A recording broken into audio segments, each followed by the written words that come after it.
నుంచి కేంద్రం చేస్తున్న అభివృద్ధి విషయంలో వాళ్ళ ఫోటోలు పెట్టుకొని కేంద్రం ఏం చేయలేదని చెప్పి ఒక తప్పుడు ప్రచారం చేయడం తప్ప కాంగ్రెస్ పార్టీ 2 సంవత్సరాలు ఏం చేసిందో మీ ఇంటి ముందరకు వచ్చే కాంగ్రెస్ పార్టీ నాకు ప్రశ్నించండి.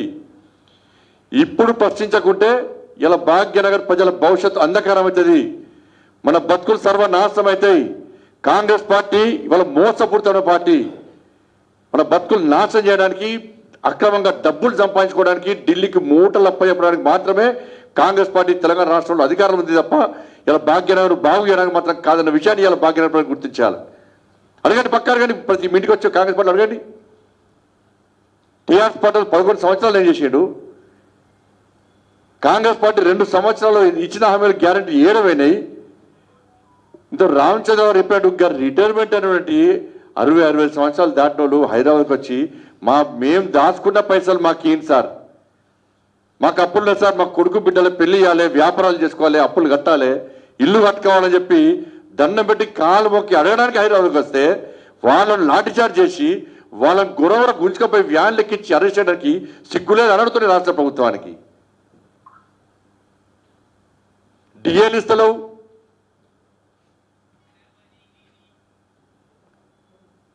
Fee reimbursement ఇస్తలేవు, Aarogyasri అటేమికింది. ఇలా ఎగ్జామ్స్ వస్తున్నాయి, ఎగ్జామ్స్ స్టార్ట్ అవుతున్నాయి. ఇలా యాజమాన్యాలు పిల్లలకు హాల్ టికెట్లు ఇస్తలేరు, వాళ్ళకు స్కూల్ అర్థమంటే వాళ్ళకి పైసలు శాలరీస్ ఇచ్చే పరిస్థితి లేదు, ఇల్లు కిరా కట్టే పరిస్థితి లేదు, లోన్లను చెల్లించే పరిస్థితి లేదు.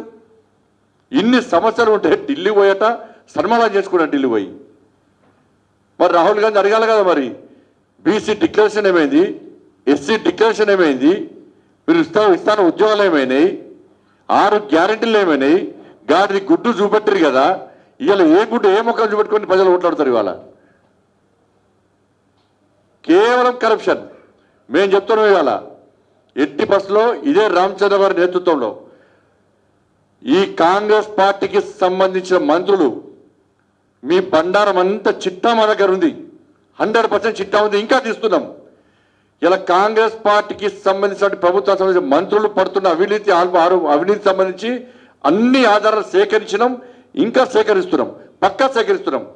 వీళ్లకు కొంతమంది ఐఏఎస్ అధికారులు వీళ్ళకి చెంచాగిరి చేస్తూ మధ్యవర్తిత్వం వహిస్తూ వారు సంపాదించుకుంటూ వీళ్ళకు ఆదాయాలను కూర్చిపెడుతూ ఏ విధంగా అక్రమాలు పడిపోతుందో వాళ్ళ రిపోర్ట్ కూడా ఉంది, వాళ్ళ రిపోర్ట్ కూడా మా దగ్గర ఉంది. పక్కా ఒక్కొక్క మంత్రికి వ్యతిరేకంగా పక్కా ఆందోళన చేపడతాం. మేము వాళ్ళ నియోజకవర్గాలు తిరగకుండా చేస్తాం, వాళ్ళ ఇండ్లను ముట్టడిస్తాం, వాళ్ళ కార్యాలయాలను ముట్టడిస్తాం, వాళ్ళ అవినీతి బండారం అంతా కూడా సమయం చూస్తున్నాం. వారి యొక్క ఆలోచన మేరకు, రామచంద్ర గారి ఆలోచన మేరకు తప్పకుండా చిట్టా వాళ్ళ ఇంటి ముందుకు వచ్చే వాళ్ళ చిట్టా బయటపడతాం. అన్నీ ఉన్నాయి. మీరు ఎవరో దగ్గర కమిషన్ తీసుకున్నారు, చాలా మంది మంత్రుల విషయంలో వచ్చి మాకు చూపడిన ఆడియో రికార్డులు కూడా ఉన్నాయి మా దగ్గర.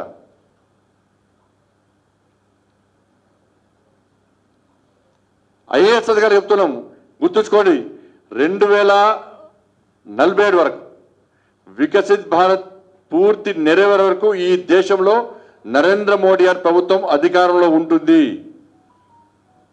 2029లో ఈ దేశంలో ఏ రాష్ట్రంలో కాంగ్రెస్ పార్టీ అధికారంలో ఉండదు. అటువంటి అద్భుత భారతదేశాన్ని దేశ ప్రజలకు నరేంద్ర మోడీ గారి ప్రభుత్వం, భారతీయ జనతా పార్టీ చూపెట్టబోతున్నది. ఈ ప్రభుత్వం శాశ్వతం కాదు, కానీ కేంద్రంలో నరేంద్ర మోడీ ప్రభుత్వం శాశ్వతం. రాసి పెట్టుకోండి, దీన్ని గుర్తుంచుకోండి. మంత్రులకు మళ్ళీ చెప్తున్నాను, మీరు ఇదే విధంగా మంత్రి పదవులు అడ్డుపెట్టుకొని బరిదగించి భారతీయ జనతా పార్టీని అడ్డుకునే ప్రయత్నం చేస్తే, మీరు అక్రమంగా సంపాదించిన పైసలను పెట్టుబడులకు పెట్టి మమ్మల్ని అడ్డుకునే ప్రయత్నం చేస్తే మీ బండారం అంతా పక్క బెడమకి ఏం పనిలేదు.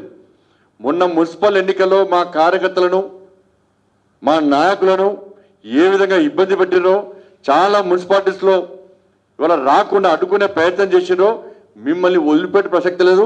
మీ మెడల్ వంచం, మీ అహంకారాన్ని తీస్తాం, మీ అక్రమాలను కూడా అన్ని బయట పెడతాం. పక్క తస్మాత్ జాగ్రత్త అని చెప్పి సందర్భంగా హెచ్చరిస్తూ ఇలా భాగ్యనగర్ ప్రజలందరూ కూడా జాగ్రత్తగా ఉండండి. దొంగ వేషాలు వేసి దొంగ మాటలు చెప్పి మిమ్మల్ని మోసం చేసే ప్రయత్నం చేస్తున్నారు. ఇవాళ భాగ్యనగర్ అభివృద్ధి చెందాలంటే ఇవాళ నరేంద్ర మోడీ గారి ప్రభుత్వమే శరణ్యం. మీరిచ్చే తీర్పు తెలంగాణ రాష్ట్ర భవిష్యత్తు నిర్ణయించబోతున్నది.